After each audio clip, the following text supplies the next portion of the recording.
Hello friends, स्वागत है आप सभी का मेरे चैनल बचपन की कहानियों में। तो चलिए फ्रेंड्स, बिना समय बर्बाद किए कहानी शुरू करते हैं। एक बार की बात है, बादशाह अकबर के दरबार में उनसे नौकरी मांगने की फरियाद लेकर एक व्यक्ति पहुंचा। उसकी कुछ देर बाद बातें सुनने के बाद, बुद्धि की परीक्षा लेने के बाद बादशाह ने उसे चुंगी यानी टैक्स वसूलने वाले अधिकारी बना दिया। बीरबल भी उसी दरबार में मौजूद थे। उन्होंने उसे कुछ देर ध्यान से देखने के बाद कहा कि महाराज, ये व्यक्ति जो है ना, कुछ ज़्यादा ही चालाक लग रहा है। यह जल्दी कुछ ना कुछ बेईमानी जरूर करेगा। होते होते कुछ समय गुजरा और तब तक उस व्यक्ति ने टैक्स वसूलने का काम पूरी तरह संभाल लिया था। एक दिन बादशाह अकबर के पास दो व्यक्ति उस अधिकारी की शिकायत लेकर आए। शिकायतें मामूली थी, इसलिए उन पर ज़्यादा किसी ने ध्यान नहीं दिया। उसके बाद रिश्वत लेने और जनता को परेशान करने के आरोप भी उस व्यक्ति पर लगने लगे। इतनी शिकायतें आने पर बादशाह ने सोचा, इसका तबादला ऐसी जगह कर देता हूँ जहाँ इसे बेईमानी करने का मौका ही न मिल पाए। इतना सोचते ही बादशाह ने फैसला किया कि उसे अस्तबल का मुंशी बनाया जाएगा।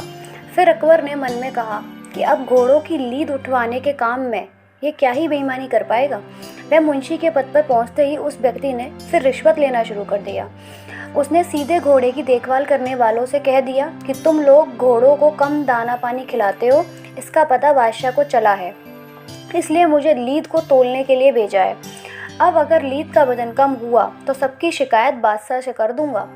इस तरह से उस मुंशी से परेशान होकर हर घोड़े के हिसाब से उसे 1 रुपये लेने के लिए उसने लोगों को मजबूर कर दिया। यह बात भी कुछ समय बाद अकबर तक पहुंच गई। उन्होंने मुंशी को सीधे यमुना की लहरें गिनने का कार्य सौंप दिया। फिर बादशाह के मन में हुआ कि अब यहाँ तो ये कोई बेईमानी कर ही नहीं पाएगा। कुछ ही दिनों में जैसे ही वो व्यक्ति यमुना के किनारे पहुंचा तो वहाँ भी उसने अपना दिमाग दौड़ाना शुरू कर दिया। वो नाव से सवारी करने वालों को रोक रोक कर कहता कि मैं लहरें गिन रहा हूँ, ऐसे में तुम लोग यहाँ से नहीं निकल सकते हो, इसी जगह पर 2-3 दिन तक रुकना होगा। रोज रोज ऐसी बातें सुनाकर नाव चलाने वालों को अपने कार्य को जारी रखने के लिए उसे 10-10 रुपये की रिश्वत देना शुरू कर दिया। देखा दोस्तों, कितना तेज आदमी है ये। अब देखते हैं बीरबल इसको कैसे मजा चकाते हैं कहानी में। अब यमुना किनारे भी वो व्यक्ति खूब बेईमानी कर रहा था।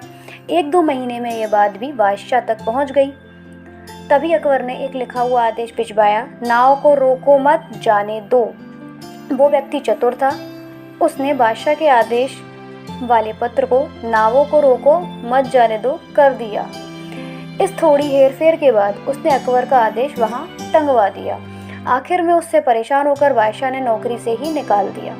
तभी बादशाह को बीरबल की बात याद आई कि ये आदमी बेईमानी ज़रूर करेगा।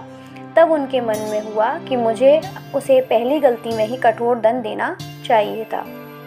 तो देखा दोस्तों, बीरबल की जो बात उन्होंने पहले कही थी वो सच साबित हो गई। तब बीरबल इतने बुद्धिमान थे। तो दोस्तों, इस कहानी से हमें क्या सीख मिलती है? दुष्ट अपनी दुष्टता और बेईमान अपनी बेईमानी कभी जाने नहीं देता और नहीं छोड़ता है। आशा करती हूँ दोस्तों, ये कहानी आपको मेरी ज़ुबानी पसंद आई होगी।